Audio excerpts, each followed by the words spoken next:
안녕하세요. 저는 이번 파이콘 코리아 2021년에 파이썬 데이터 생태계 오늘과 내일이라는 발표 주제를 가지고 발표를 하게 된 데이터 코리아 운영진 한성민이고요. 저희 같은 경우에는 파이콘 코리아 2021년에 이번에 스폰서, 커뮤니티 스폰서로 나와서 발표를 좀 맡게 되었습니다. 저희가 오늘 좀 얘기하고 싶은 내용은 이제 그 파이썬의 데이터의 오늘날의 모습이랑 그리고 트렌드를 좀 얘기를 드리고 싶어요. 그걸 얘기하기에 앞서서 현재 그 데이터에 대한 아키텍처를 실제 현업에서 어떤 식으로 어떤 분야로 지금 그 데이터 트렌드에 대한 고민들을 하고 있는지 이 분야를 좀 말씀드리고 싶은데요. 우선은 그 데이터 아키텍처를 지금 고민하고 있는 주된 분야는 제가 봤을 때는 데이터 프로세싱, 그리고 로깅, 그리고 분석, 그리고 비주얼라이즈, 시각화죠. 그리고 마지막으로 AI 이렇게 좀 5가지 분야를 대표할 수 있을 것 같다는 생각이 있어요. 물론 이거 말고도 뭐 이제 데이터 엔지니어링의 이제 세부 분야로 들어가면 더 많아지겠지만은 현재 있는 파이썬의 생태계에서는 주로 이 5가지 분야에 대해서 데이터에 대한 고민들을 좀 하고 있는 거로 알고 있습니다. 저희가 조금 더 디테일하게 좀 들어가 보면요.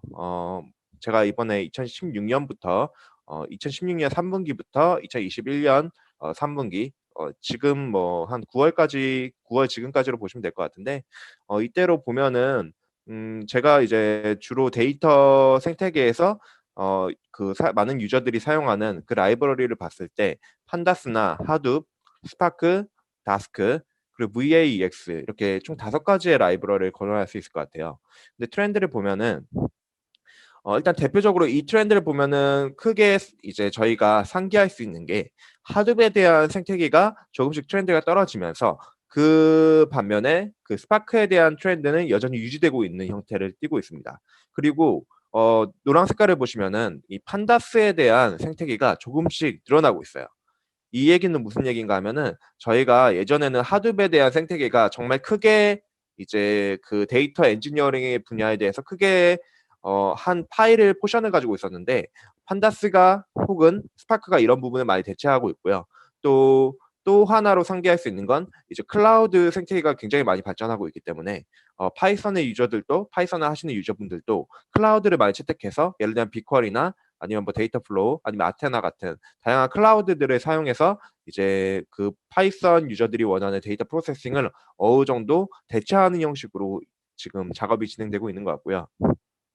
그리고 조금 더 자세하게 얘기하면 이제 파이썬 자체에는 또 파이썬을 위한 분산 데이터 엔지니어링 라이브러리들이 존재하잖아요. 이제 대표적으로 다스크가 있는데 다스크 같은 경우에는 아직 그 커뮤니티 생태계의 큰 포션을 가지고 있지는 않지만 여전히 가끔씩 거론되고 있는 프레임워크라고 볼 수 있고 VAEX 같은 경우에는 이제 태생 자체가 2021년에 이제 막 대두되기 시작한 그런 이제 태동기라 볼 수 있기 때문에 아직까지 커뮤니티나 아니면 트렌드 입장에서 봤을 때는 큰 포션을 차지하고 있지는 않습니다. 그리고 이제 오픈 소스 프로젝트에 대한 스타일스도 한번 트렌드를 위해서 뽑아봤어요. 여기서 좀 많은 이제 그 오픈 소스 프로젝트들 거의 한 15가지 이상을 뽑아봤는데 그중에서 지금 가장 대표적으로 말씀드릴 수 있는 거는 판다스예요. 판다스 같은 경우에는 오픈 소스 스타가 계속적으로 성장하고 있고 앞으로도 성장할 가능성이 높습니다. 그리고 두 번째로는 여러분이 이제 많이 데이터 워크플로우 도구로서 채택하시는 에어플로우가 있는데요. 에어플로우 같은 경우에는 마찬가지로 굉장히 선형적으로 여전히 스타스가 지속적으로 성장하는 모양을 볼 수 있습니다.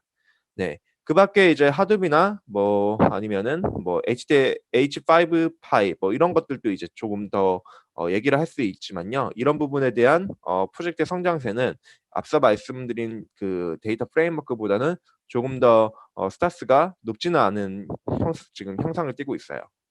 네, 하지만은 저희가 이런 이제 그 GitHub 스타를 얘기할 때는 사실 언제 출시됐는지가 되게 중요하잖아요. 왜냐면은 스타는 누적된 어떤 수치이기 때문에 커뮤니티가 이제 막 만들어지고 프로젝트가 이제 막 릴리즈된 프로젝트들은 앞서 말한 조금 더 오래된 프로젝트보다는 당연히 누적된 스타스가 적을 수밖에 없어요.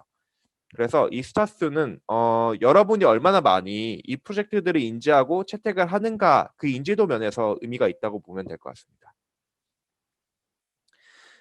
그리고 조금 더 깊게 가서 이제 데이터 생태계를 만드는 큰 뭐 인더스트리나 아니면 파운데이션이 뭔가를 조금 찾아봤는데요. 여러분이 아마 들어보신 프로젝트도 있고 들어보지 못한 프로젝트도 있을 것 같아요. 예를 들면은 아파치 파운데이션 같은 경우에는 데이터에 대한 이제 프레임워크들을 굉장히 많이 인큐베이팅 해 주고 그리고 또 메인테이닝 할 수 있는 커다란 파운데이션 중에 하나인데요. 대표적으로 아파치 파운데이션 같은 경우에는 아파치 에어플로우 아니면 아파치 테즈, 아파치 카산드라 아니면 아파치 드릴, 아파치 카프카, 임팔라, 하이브, 하둡 뭐 이런 다양한 지금 프레임워크들을 다 메인테이닝을 하고 있는 커다란 오픈 소스 파운데이션이고요.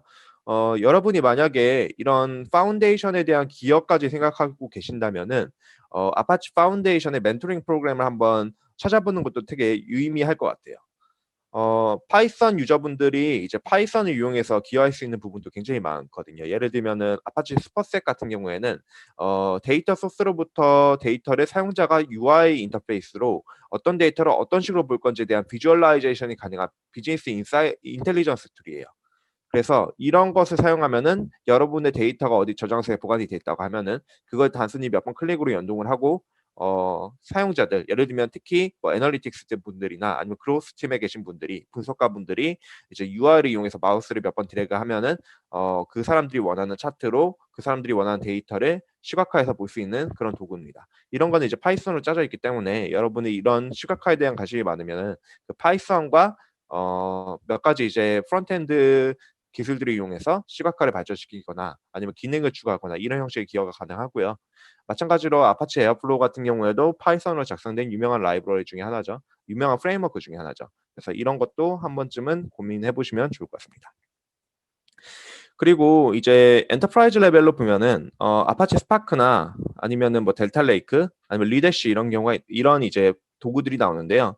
리대시 같은 경우에는 앞서 말씀드렸던 뭐 그 슈퍼셋 BI 도구죠. 대표적인 BI 도구인 아파치 슈퍼셋과 이제 거의 동등한 레벨에 있는 도구라고 보시면 될 것 같아요. 그래서 데이터 소스를 잡고 사용자가 원하는 쿼리를 넣으면은 그 쿼리를 사용자가 원하는 형태로 시각화를 해서 보여줄 수 있는 그런 도구를 말하고 아파치 스파크 같은 경우에는 스파크 자체의 생태계가 너무 발전했기 때문에 아마 스파크를 모르시는 분들이 이제 많이 없어졌을 것 같아요. 그래서 많은 파이썬 유저분들도 파이스파크라는 도구를 통해 가지고 스파크 서버에 접속해서 원하는 그 쿼리문을 스파크 환경에서 어 이제 잡을 생성하고 원하는 결과값을 얻을 수 있는 용도로 많이 사용하고 있습니다.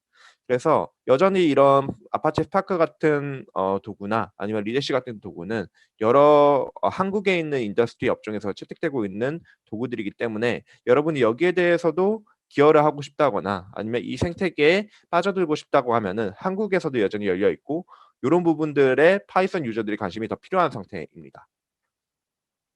그리고 아까 전에 제가 스파크는 스파크 자체의 생태계가 굉장히 발전돼 있다고 말씀을 드렸는데요. 아파치 스파크 자체만 보더라도 이제 스파크 SQL, 스파크 스트리밍 아니면 MLlib, 네, 그래프X, 뭐 스파크 R, 네, 파이스파크 요런 이제 라이브러리랑 프레임워크들이 발전을 하고 있고요. 특히 제가 생각하기에는 데이터 엔지니어링을 하시거나 아니면 데이터 사이언티스트로서 원하는 데이터를 정제해 가지고 보시길 원하는 분들은 아마 파이스파크를 좀 많이 사용하실 것 같아요.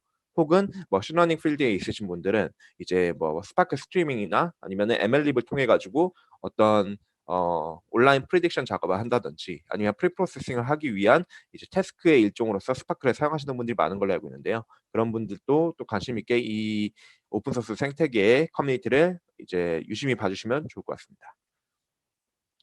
그리고 엘라스틱 같은 경우에는 이제 로그 데이터를 수집해 가지고 로그 데이터를 본다든지 아니면 뭔가 벡터 형태로 익스트랙티드 된 피처들을 검색 엔진을 위해서 이제 엘라스서치에다가 저장을 한 뒤에 뭐 키바나를 통해서 본다든지 아니면 엘라스서치 API를 통해 본다든지 하는 형태의 로그성 데이터랑 그리고 검색 엔진 자체를 위한 이제 데이터들을 수집하는 목적으로 엘라스틱에 대한 제품들을 선택하는 경우가 있는데요. 그 경우에는 또 엘라스틱 자체에 또 그 카탈로그가 굉장히 잘 활성화되어 있기 때문에 이런 카탈로그들을 좀 보시고 이런 카탈로그에 대한 뭐 파이썬의 사용 가이드나 아니면은 요런 것들을 어떤 인더스트리 업계에서 사용했더니 좋더라. 요런 형식의 커뮤니티 볼륨이 조금 더 향상될 필요가 있을 것 같아요. 예를 들면은 이제 막 태동하고 있는 MLOps에서도 피처들을 추출하고 그것들을 임베딩화 시킨다든지 아니면은 그 피처들의 데이터를 피처 스케일링을 시킨다든지 하는 형태의 피처 서빙에 대한 아젠다들이 굉장히 많이 활성화되고 있는데요. 그런 피처 서빙에 대한 아젠다들은 이제 엘라스틱에 있는 뭐 카탈로그를 보면서 거기에 어떤 거를 써봤더니 피처 서빙의 효율화가 잘 되더라. 요런 형태의 추가 이제 데이터 중에서도 조금 더 깊은 영역의 카테고리의 아젠다들이 조금 더 많이 발제되면은 좋지 않을까라는 생각을 하고 있습니다. 요 뒤부터는 이제 빅테크 컴퍼니의 인더스트리 레벨에서의 사용 예시를 좀 그 오픈 소스 프로젝트에 대한 인더스트리 레벨의 관심들을 좀 표현하고자 다뤄봤는데요. 구글 같은 경우에는 우선은 클라우드 사업을 하고 있는 대표적인 회사 중에 하나고 그리고 마찬가지로 구글은 굉장히 많은 사용자들을 가지고 있어요. 클라우드를 통해서 오시는 사용자들도 있지만 다양한 이제 구글의 서비스들을 이용해서 오시는 사용자분들도 있기 때문에 굉장히 많은 제품군을 가지고 있고요. 그중에서 오픈 소스로 출시한 제품들도 몇 개 있습니다. 빅쿼리 같은 경우에 대표적으로 데이터 웨어하우스를 위한 도구고요. 그리고 데이터 플로우는 아파치 빔과 같이 이제 커다란 데이터를 처리하기 트랜스포메이션 하기 위한 도구고 뭐 파이어베이스 아니면 TFDB는 텐서플로우 데이터 밸리데이션이고요. 그리고 뭐 파이어스토어, 뭐 데이터 프랩, 퍼스업, 뭐 빅테이블 스패너, 데이터 스튜디오 뭐 이런 형식의 다양한 도구들이 있기 때문에 이런 도구들을 또 체험하시고 파이썬 커뮤니티에서 이런 도구들을 거론하면서 이번 데이터 엔지니어링 작업에서는 요런 도구들을 사용해 봤더니 굉장히 좋더라. 아니면은 요 도구들은 요런 형식의 부족함이 있더라 하는 형식의 토픽들이 좀 많이 발제되면 좋지 않을까라는 이제 얘기를 좀 하고 싶었습니다. 동일한 맥락으로 페이스북에서도 뭐 프레스토나 아니면은 뭐 락DB 아니면 로그 디바이스 네, 요런 형식의 다양한 이제 프레임워크들이 있고요. 요런 도구들은 페이스북 엔지니어링 블로그에도 굉장히 잘 설명되어 있기 때문에 관심을 가지고 봐주시면 좋을 것 같습니다. 네. 링크드인 같은 경우에도 데이터 생태계에서는 굉장히 좀 이름이 많이 알려져 있는데요. 대표적으로 이제 아파치의 피넛 아니면 아파치 카프카, 삼자 요런 것들이 굉장히 많이 알려져 있죠. 네. 우버 같은 경우에는 일단 미켈라젤로 서비스를 우버에서 운영하고 그거에 대한 블로그를 썼기 때문에 그런 부분들에 관심을 가져주시면 좋을 것 같고요. GPU 그 디바이스를 이용한 RSDB 이런 것들은 굉장히 새로운 아젠다이기 때문에 요런 부분의 토픽들도 한국에 많이 알려지면 좋을 것 같습니다. 에어비앤비 같은 경우에는 아까 말씀드렸던 에어플로우나 에어팔 뭐 아니면 아파치 스퍼셋 네, 이런 것들이 굉장히 많이 알려져 있는 이제 회사 중에 하나고요. 스포티파이 같은 경우에 루이지 아니면은 뭐 어노이 아니면은 뭐 다양한 뭐 HDFS 뭐 투 카스 뭐 이런 형식의 다양한 이제 프레임워크들을 출시한 회사이기도 하고요. 네, 그래서 저희가 이런 데이터베이스에 대한 생태계를 봤을 때도 굉장히 많은 카테고리에서 굉장히 많은 제품군들이 여전히 존재하고 있고 이런 부분들에 대한 한국의 이제 커뮤니티의 토픽들은 거론할 수 있는 토픽들은 굉장히 많이 널려 있습니다. 그리고 엔터프라이즈 레벨이나 오픈 소스 레벨, 클라우드 레벨 이렇게 세 가지 카테고리를 봐도 굉장히 많은 제품들이 세상에 널려 있고요. 세상에 지금 널리 알려져 있고 하지만 이런 부분들에 대한 문서나 블로그 아니면은 발표가 한국에는 여전히 볼륨이 작은 상태입니다. 네. 그리고 AI에 대해서는 이제 막 성숙하고 있는 세계인데요. 성숙해 가고 있는 세계인데 요 부분에 대해서도 조금 더 드릴 다운을 해 보면은 네 가지 카테고리가 나와 있고 요런 부분들에 대한 각각의 토픽들도 충분히 한국 커뮤니티 볼륨에서는 아직 그 공유하기에는 그 볼륨 자체가 크지 않았다고 다시 한번 상기를 드리고 싶어요. 그래서 요런 문제들 때문에 이제 데이터 코리아라는 그 커뮤니티를 하나 더 만들었고 요 커뮤니티의 목적은 한국 내에서도 요런 데이터 아젠다에 대한 어 정보라든지 아니면은 뭐 사용 케이스, 유즈 케이스라든지 아니면 업계에서 사용하고 있는 소식들을 전하는 용도를 위해서 커뮤니티를 만들었고 지금은 페이스북에서 운영하고 있습니다. 그래서 데이터 코리아 커뮤니티도 많이 사랑해 주시고 또 파이썬 유저분들이 데이터에 대한 많은 관심을 가지길 부탁드리며 이번 발표를 좀 마치도록 하겠습니다. 감사합니다.